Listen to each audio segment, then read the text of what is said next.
Hello guys, मेरा नाम है मोइनुद्दीन और स्वागत है आपका आज के इस एपिसोड में। आज मैं आप लोगों के लिए लेकर आया हूं जी कंस्ट्रक्शंस और अलमुंतशा कंस्ट्रक्शंस का एक आलीशान प्रोजेक्ट जिसका नाम है द यूनिवर्स।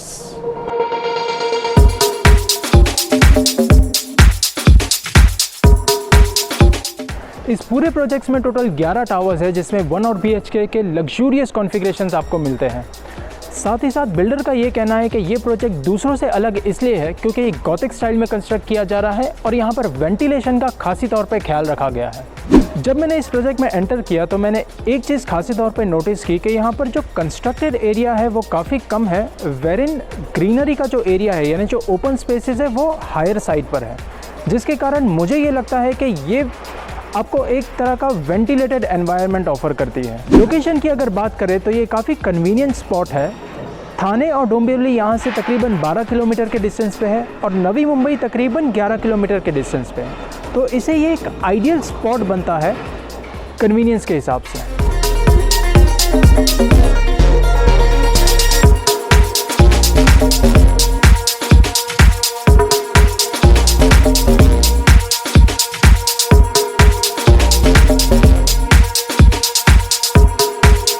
लिविंग एक्सपीरियंस की बात करें तो ये प्रोजेक्ट आपको काफ़ी लग्जूरियस एक्सपीरियंस ऑफर करता है क्योंकि यहाँ पर आपको मिलता है एक किंग साइज क्लब हाउस जिसमें है kids play area, prayer hall, swimming pool, gymnasium और साथ ही साथ एक बैंक्वेट हॉल। तो आइए इनके सैम्पल फ्लैट की ओर चलते हैं जहाँ पर आप खुद इनके इंडोर लिविंग एक्सपीरियंस को महसूस कर सकते हैं। तो ये एक 2 BHK का सैम्पल फ्लैट है।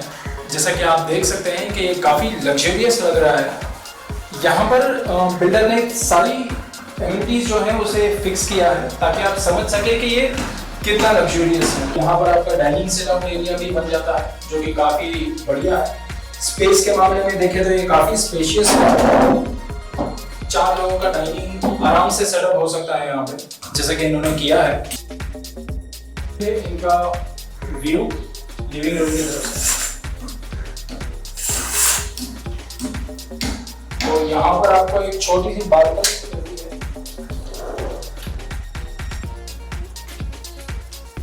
जो कि आप फ्लावर बेड में भी कन्वर्ट कर सकते हैं, या अगर आपको यहाँ पे कुछ DIY सेटअप करना है तो आप वो भी कर सकते हैं।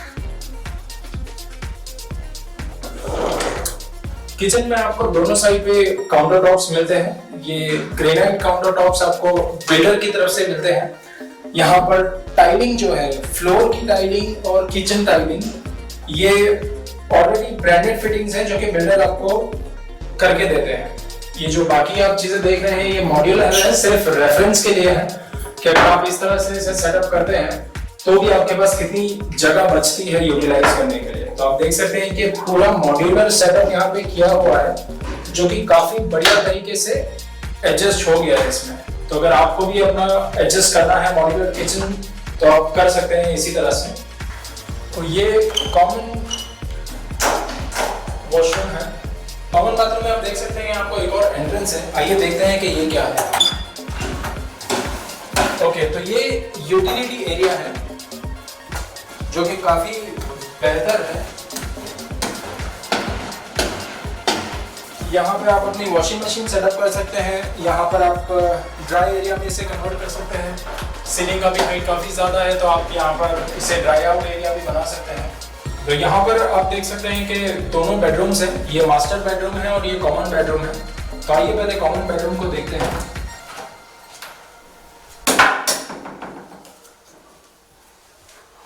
तो यहाँ पर आपको एक लार्ज विंडो मिल जाता है और इसमें almost I believe noise proof glass लगी है जो कि काफ़ी बढ़िया है। बालकनी भी है, बालकनी भी काफ़ी स्पेशियस है। यहाँ पर भी आप फ्लावर बेड में इसे कन्वर्ट कर सकते हैं या तो सिट आउट एरिया भी बना सकते हैं इसे। ये क्वीन साइज बेड है यहाँ पे और वार्डरोब भी है, बट उसके बाद में भी काफ़ी स्पेस है यहाँ पर चलने के लिए, यूज करने के लिए। ये है मास्टर बेडरूम का एरिया। ओके, तो ये काफी लग्जूरियस लग रहा है कॉमन बेडरूम के मुकाबले में। यहाँ पर भी आपको क्वीन साइज बेड मिल जाता है। ये काफी बड़ा वार्डरोब है, उसके बाद में भी यहाँ पे काफी जगह है। आप देख सकते हैं काफी ये मेरे ख्याल से फुल साइज वार्डरोब है। उसे प्लेस करने के बाद में भी यहाँ पर अच्छी स्पेस बच गई है जिसको आप यूटिलाइज कर सकते हैं। यहाँ पर मास्टर बेडरूम में आपको अटैच बाथरूम मिल जाता है। तो ये था इनके सैंपल फ्लैट का टूर। आइए बिल्डर से जानते हैं कि इस प्रोजेक्ट की और क्या खासियत है। तो गाइज आज हम हैं एहतेशाम खान जी के साथ, उर्फ पप्पू खान के नाम से जाने जाते हैं। ये जीई कंस्ट्रक्शन और अल मंतशा कंस्ट्रक्शन के पार्टनर हैं। तो आइए इनके नज़रिए से जानते हैं कि ये प्रोजेक्ट की क्या खासियत है। बिफोर प्रोजेक्ट के बारे में मैं कुछ बताऊं, मैं हमारे इस ऑर्गेनाइजेशन की हिस्ट्री में जाना पसंद करूंगा। ये हम लोगों की जो प्रोजेक्ट जब ये आया तो उस वक्त दो डिफरेंट इंडिविजुअल्स जो दसों सालों से कंस्ट्रक्शन की एक्टिविटी कर रहे थे, उनके मन में कुछ डिफरेंट करने का, more than the commercial reason, it was to give something good to the society, to our complex, raise the standard of what we are constructing. ये अपने आप में एक यूनिक लेवल का एक्सपीरियंस है, trying to give the consumer very quality, very professional, very aesthetically pleasing product with a very curtailed budget. तो sir जैसे आपके फाउंडेशन के बारे में आपने बताया, तो हम जानना चाहते हैं कि ये जो प्रोजेक्ट है द यूनिवर्स, तो इसमें ऐसी क्या खासियत है जो कि इस प्रोजेक्ट को दूसरे प्रोजेक्ट से अलग करता है? बहुत सारी चीज़ें इसमें। पहला एस्पेक्ट ये है कि चूँकि हम इकोनॉमी जोन में काम करते हैं, तो किसी भी डेवलपर का पहला ऑब्जेक्टिव ये होता है कि प्रोजेक्ट को फाइनेंशियल वाइबिलिटी भी देखनी है आपको और एस्थेटिक्स और प्रोडक्ट के फीचर्स भी देने हैं। था कि प्रोडक्ट अपने आप में यूनिक हो, खूबसूरती में, design wise we went to Gothic. So पूरा गोथिक कॉन्सेप्ट डिज़ाइन में हम लेकर आए, which is very expensive when you consider it with the normal style of construction. फिर उसके बाद में ओपन स्पेसेस का फॉर्मूला, तो हमने यहाँ पे FSI बहुत लो रखी है, तो पर square feet of constructed area versus an open space, like this is project पूरा हमारा 1,70,000 फुट के ऊपर है, बट उसमें से मोर देन 1 लाख जो है वो ओपन लैंड है, available for people, for their recreation, for their amenity products and all, greenery. तो ये सारी चीज़ों का कॉम्बिनेशन करके हमने इस प्रोडक्ट को डिज़ाइन किया है। तो सर जैसे कि आप ये डिज़ाइन की बात करते हैं कि ये एक अलग तरीके का गोथिक आपने इसे अडॉप्ट किया है इस डिज़ाइनिंग फॉर्मेट को, तो इसको ध्यान में रखते हुए ये जो ओवरऑल इसकी डिज़ाइन है, किस तरह का बेसिकली कंस्ट्रक्शन है? यस, इसमें दो एस्पेक्ट्स होते हैं। व्हेन वी से Gothic is a norm which is followed from the 14th century by the Europeans. So if you go to any big European country, you enter into France and you go to Paris, you will find majority of things Gothics.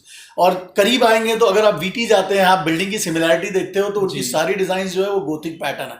Gothic is like a very soothing but in today's construction very expensive type of construction. उसमें बहुत सारे elements आते हैं, नहीं तो box type बनाना है तो बहुत ईजी हो जाता है, बट जब हम गोथिक करते हैं तो उसमें बहुत सारे एलिमेंट्स इंसर्ट करते हैं। जाहिर सी बात है इसको कॉस्ट लगता है, बट जब वो बन जाती है तो उसकी जो प्लीजिंग व्यू आता है वो अलग ही लेवल का आता है। सो जब गयासुद्दीन खान और मैंने डिसाइड किया तो हमने यही कहा कि the objective should be to create something beautiful and unique, let's do this. और ये अगर हो जाएगा तो एक अलग कॉन्सेप्ट। सेकेंडली, रही बात in terms of construction type, we follow a very traditional construction type, जिसमें when you say use of bricks, yes, why do you use of bricks?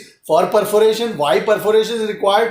For better ventilation. The walls breathe, जो आज के My One type construction में होता नहीं है। My One construction में आप जब आप यूज करते हैं रूम को, तो वो अंडर एक्सट्रीम हीट आपका रूम ज़्यादा हीट हो जाता है, because your walls are all RCC, और उसको कूल डाउन पीरियड में भी नेचुरल कूलिंग जो होती है उसके लिए भी बहुत वक्त लगता है। So it is far suffocating to live as against a clear, open, with and perforating brick wall type of system which is used for ages and ages. So हमने डाइवर्ट नहीं किया उसको, we are still following that norm. ये था हमारा आज का tour. अगर आप चाहते हैं कि हम इसी तरह के वीडियोस आप तक लाते रहें तो प्लीज़ लाइक और सब्सक्राइब कीजिए।